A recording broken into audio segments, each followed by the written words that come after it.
എന്നേക്കാൾ മൂത്തതാണ് അപ്പച്ചൻ്റെ അനിയൻ്റെ മക്കൾ കേട്ടോ.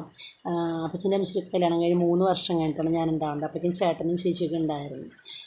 ഇത് അപ്പൻ്റെ അനിയൻ്റെ മക്കൾ കേട്ടോ. അപ്പച്ചൻ്റെ അനിയനെയൊക്കെ ഞങ്ങൾ വിളിക്കുക ഇളയപ്പൻ എന്നാണ് കേട്ടോ. അപ്പൻ്റെ അനിയനെ ഞങ്ങളുടെ നാട്ടിൽ വിളിക്കുന്നത് അല്ലെങ്കിൽ പേപ്പൻ എന്ന് പറയും, പേപ്പൻ. ഇവിടെയൊക്കെ എന്ന് പറയുന്നത് അപ്പാപ്പൻ എന്നൊക്കെ പറയാം, അപ്പാപ്പൻ അങ്ങനെയൊക്കെ ഉണ്ടോ.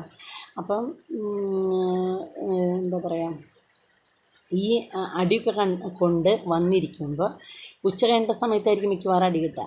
അപ്പോഴായിരിക്കും പറയും പുല്ല് പറിക്കാൻ പറയും. മുറ്റത്ത് പുല്ല് പറിക്കാനായിട്ട് ഞങ്ങളെല്ലാത്തിനും പിടിച്ചിരുത്തും.